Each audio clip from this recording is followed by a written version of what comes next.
जिंदगी में हर एक इंसान के लाइफ में टेंशन ही टेंशन है और सभी को लगता है कि मेरे लाइफ में बहुत बड़ा टेंशन है। लेकिन जो सच्चाई ये है कि हर एक इंसान के लाइफ में टेंशन है, लेकिन जो टेंशन का नाम है वो अलग अलग है। ठीक है, आप सभी को पता है कि सबके लाइफ में टेंशन ही टेंशन है, फिर भी इन लबों पर मुस्कान है, क्योंकि जीना जब हर हाल में है तो मुस्कुरा कर जीने में क्या नुकसान है। ठीक है ना। क्लास को स्टार्ट करूंगा और बोलूंगा जो भी सक्सेस की 98 चैनल पर फर्स्ट टाइम आ रहे हैं, चैनल को सब्सक्राइब करने के बाद नोटिफिकेशन के घंटे को दबा दीजिएगा, ताकि हर एक क्लास का अपडेट आपको मिलता रहे। और इस क्लास का पूरा पीडीएफ जो है टेलीग्राम पर शेयर कर दूंगा, तो आप लोग जाकर डाउनलोड कर लीजिएगा। टेलीग्राम का लिंक आपको वीडियो के डिस्क्रिप्शन में मिल जाएगा। ठीक है, और किसी भी एग्जाम का जो मॉक टेस्ट है आप लोग दे सकते हैं सक्सेस की 98.net से, हालांकि एप्लीकेशन से भी दे सकते हैं। अगर आपके पास लैपटॉप वगैरह नहीं है तो एप्लीकेशन डाउनलोड कर लीजिएगा प्ले स्टोर से। ठीक है, और आज कवर करने वाले हैं हम सभी, उसके पहले आप अपने क्लास का टाइमिंग देख लो। और आज कवर करने वाले हम लोग 25 जुलाई के इंपॉर्टेंट करंट अफेयर कुछ इंपॉर्टेंट पॉइंट के साथ। ठीक है, तो देखते हैं पहला प्रश्न जो है हमारे सामने वो क्या निकल कर आ रहा है। और आज का जो पहला प्रश्न हमारे सामने वो ये है, किस देश ने इंटरकंटिनेंटल कप फुटबॉल टूर्नामेंट 2019 का खिताब जीता है, ये आपको बताना है। और इस बार का इंटरकॉन्टिनेंटल कप फुटबॉल जो टूर्नामेंट हुआ था वो कहां पर हुआ था, तो जो ये हुआ था वो हुआ था आपका भारत में। और 2019 का जो खिताब जीता है वो जीता है आपका नॉर्थ कोरिया, यानी उत्तर कोरिया, ऑप्शन नंबर डी। ठीक है, और एक बात, उत्तर कोरिया में जो मुद्रा है वो क्या इस्तेमाल की जाती है, तो वहां पर मुद्रा इस्तेमाल की जाती है साउथ कोरियन ओन, और उसका कैपिटल क्या है, तो वो है सियोल। और वहां के राष्ट्रपति कौन है, तो मून जेइन, ये तो सभी को पता है वहां के राष्ट्रपति का नाम। अगला प्रश्न हमारे सामने, 21वां राष्ट्रमंडल टेबल टेनिस चैंपियनशिप 2019 में किस देश ने इंग्लैंड को हराया है, कि आपको बताना है। जो कॉमनवेल्थ टेबल टेनिस चैंपियनशिप 2019 का हुआ था, भारत में हुआ है। ठीक है, उसके फाइनल में जो है इंग्लैंड को किसने हराया है, और वो खिताब जो है वो अपने नाम किया है, तो इंग्लैंड को हराया है किसने, भारत ने, ऑप्शन नंबर सी।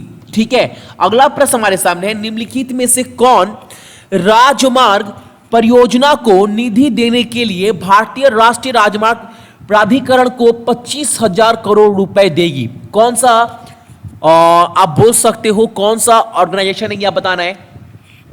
तो वो है आपका LIC जो है वो 25,000 करोड़ रुपए किसको देगी, national highway authority of India को, ताकि जो हाईवे का जो है ना प्रोजेक्ट, उसको पूरा काम किया जा सके।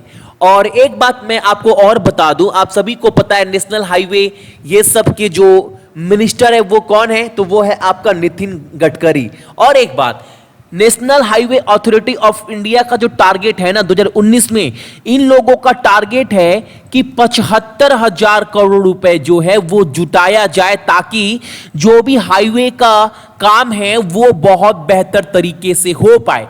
उसमें से 25,000 करोड़ रुपए जो है वो LIC दे चुका है। ठीक है, आपका आज का पहला प्रश्न ये है, आपको कमेंट कर ये बताना है कि LIC का हेडक्वार्टर जो मुख्यालय है वो तो मुंबई में है, लेकिन LIC का स्लोगन क्या है। आप सभी को पता होगा LIC का स्लोगन है, वो LIC का स्लोगन है क्या, ये आपको कमेंट कर बताना है। ठीक है, चलो अगला। और हाँ, LIC के चेयरमैन कौन है, तो वो है आपका MR कुमार। ठीक है, LIC के चेयरमैन है, ये भी याद रखिएगा। अगला प्रश्न हमारे सामने, निम्नलिखित में से किसे हाल ही में नृत्य कला निधि पुरस्कार से सम्मानित किया गया है, उनका नाम बताना है। बहुत इंपॉर्टेंट क्वेश्चन बन जाता है आपके एग्जाम के पॉइंट ऑफ व्यू से, तो याद रखिएगा ये क्वेश्चन, जिसे हाल ही में नृत्य कला निधि अवार्ड दिया गया है, उनका नाम क्या है, उनका नाम है आपका Priyadarshini Govind, option number D जो है वो हमारा सही आंसर है। अगला प्रश्न हमारे सामने है, निम्नलिखित में से कौन सा 2020 का फीफा महिला अंडर 20 विश्व कप का मेजबानी करने वाला देश कौन सा है, यानी 2020 में जो फुटबॉल टूर्नामेंट होने वाला है वर्ल्ड कप अंडर 20, वो भी महिलाओं का, वो कहां पर होगा ये आपको बताना है। तो वो होने वाला आपका नाइजीरिया में, ऑप्शन नंबर डी में। और नाइजीरिया का कैपिटल क्या है, राजधानी, तो वो है आपका अबूजा। वहां पर मुद्रा क्या इस्तेमाल होती है, तो नाइजीरियन नायरा। और वहां के जो राष्ट्रपति हैं उनका नाम क्या है, तो वो है आपका महमूदू बुहारी। ठीक है, चलो अगला प्रश्न हमारे सामने है, बहुत इंपॉर्टेंट क्वेश्चन है आज का ये वाला, बहुत इंपॉर्टेंट क्वेश्चन है। ब्रिटेन के प्रधानमंत्री के रूप में किसे चुना गया है, यह बताना है। आप सभी को बहुत दिन से मैं बता रहा था कि जो वहां के प्रधानमंत्री थी, जो थ्रेसा में, उन्होंने रिजाइन दे दिया था, लेकिन उन्होंने बोला था जब तक प्रधानमंत्री नए नहीं मिल जाते तब तक वो पद जो है वो संभाली रहेगी। तो अब जो है ब्रिटेन के नए प्रधानमंत्री जो है वो मिल चुके हैं और उनका नाम क्या है, Boris Johnson. Option number B, नाम बहुत पॉपुलर है, याद रखिएगा, भूलिएगा मत, एग्जाम में पूछेगा। बोरिस जॉनसन जो है वो नए ब्रिटेन के यूनाइटेड किंगडम के प्रधानमंत्री बना दिए गए। और यूनाइटेड किंगडम का जो मुद्रा है वो क्या है, तो वहां पर इस्तेमाल की जाती है पाउंड स्टर्लिंग। और कैपिटल क्या है, तो वो लंदन। अगर पूछ दे इसके पहले कौन प्रधानमंत्री थे जिन्होंने रिजाइन दिया था, तो वो तो मैं आपको डेली करंट अफेयर बताता हूं, थ्रेसा मे। ठीक है, अगला प्रश्न हमारे सामने है, आपको बताना है कि मद्रास संगीत एकेडमी का 2019 का संगीता कला निधि पुरस्कार किसने जीता है। और ये जीतने वाली जो विजेता है उनका नाम है आपका S Somiya. Option number S, option number A जो है वो हमारा सही आंसर है। एस सोमिया जो है वो उनको अवार्ड मिला है किस चीज का, 2019 का संगीता कला निधि अवार्ड मद्रास म्यूजिक एकेडमी की तरफ से। ठीक है, अगला प्रश्न हमारे सामने है, vice chief of Indian army किसे अपॉइंट किया गया, यानी जो है भारतीय सेना के उप प्रमुख के रूप में किसे नियुक्त किया गया है, उनका नाम बताना है। यानी vice chief of Indian army, और उनका नाम क्या है, ऑप्शन नंबर ए, लेफ्टिनेंट जनरल मनोज मुकुंद नरवाने। ठीक है, और एक बात, आपका दूसरा प्रश्न ये है, आपको कमेंट कर कर ये बताना है आज कि इंडियन आर्मी के अभी चीफ कौन है। ये तो वाइस चीफ है ना, ये तो उप प्रमुख है, लेकिन जो अभी चीफ है इंडियन आर्मी के वो कौन है, ये आपको कमेंट कर कर कमेंट बॉक्स में बताना है।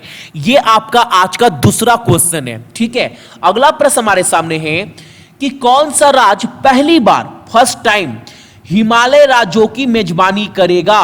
यानी जितने भी वहां हिमालय स्टेट है ना, उसको सुधार लाया जा सके हेल्थ के मामले में, या फिर जो भी वहां पर सड़क है उस चीज को बहुत बेहतर बनाया जा सके, इसीलिए पहली बार इस चीज को लेकर मीटिंग होगी। और वो मीटिंग कहां पर होगी, कौन वो स्टेट जो है वो होस्ट करेगा उस मीटिंग को, तो वो होस्ट करेगा आपका उत्तराखंड। कौन करेगा, उत्तराखंड। और आपका एक क्वेश्चन और है आज का, एक क्वेश्चन आपका आज का और है, आपको उत्तराखंड का राजधानी क्या है, देहरादून है, लेकिन आपको ये दो चीज बताना है, उत्तराखंड का आपका उत्तराखंड के सीएम कौन है और उत्तराखंड का आपका गवर्नर कौन है। याद रखिएगा, गवर्नर बहुत चेंज हुआ है, तो ये सब चीज आपको अपडेट मैंने करवा दिया है। तो ये दो चीज आपको फिर से कमेंट कर कर बताना है कमेंट बॉक्स में, ठीक है ना। अब प्रश्न हमारे सामने है, राष्ट्रपति भवन में राष्ट्रपति जो है रामनाथ कोविंद के संयुक्त सचिव के रूप में किसे प्रतिनियुक्त किया गया है। यानी who has been deputed as the joint secretary to President Ramnath Kovind at the Rashtrapati Bhavan, उनका नाम बताना है। और जिसे आपका जॉइंट सेक्रेटरी बना दिया गया है रामनाथ कोविंद का, उनका नाम क्या है, इंपॉर्टेंट क्वेश्चन है, याद रखिएगा, अजय भादु। ऑप्शन नंबर ए जो है वो हमारा सही आंसर है। तो ये थे आपके इंपॉर्टेंट करंट अफेयर 25 जुलाई के। और इस क्लास का पूरा जो पीडीएफ है आप लोग जाकर डाउनलोड कर लीजिएगा सक्सेस की 98.in से। हालांकि टेलीग्राम पर मैं डेली लिंक शेयर कर देता हूं, तो टेलीग्राम से भी आप लोग डाउनलोड कर सकते हैं, ठीक है। और एक बात, मॉक टेस्ट के लिए आप लोग एप्लीकेशन डाउनलोड कर लीजिएगा गूगल प्ले स्टोर से, सक्सेस की 98 आप सर्च मारेंगे तो आपको मिल जाएगा। सो जितने भी मेरे भाई बहन है सभी को बहुत बहुत गुड मॉर्निंग, आपका दिन बहुत अच्छा हो, और अपने साथ साथ अपने मम्मी पापा के भी आप लोग ख्याल रखिएगा। और एक बात जाते जाते बोलूंगा, एक बार अपने क्लास का टाइमिंग आप सभी देख लो ताकि आपका जो क्लास है वो मिस ना हो। और मैंने वीडियो बना दिया है कल कि जो आपका एप्लीकेशन है, आप एप्लीकेशन स्टेटस देख सकते हैं ग्रुप डी का, जो एक्टिव हुआ है कि नहीं हुआ है। तो एक बार वो भी आप लोग चेक कर लीजिएगा कि आपका फॉर्म रिजेक्ट हुआ है या एक्सेप्ट हुआ है, क्योंकि आरआरबी की तरफ से ऑफिशियल जो है वो बता दिया गया है। ठीक है, चलिए।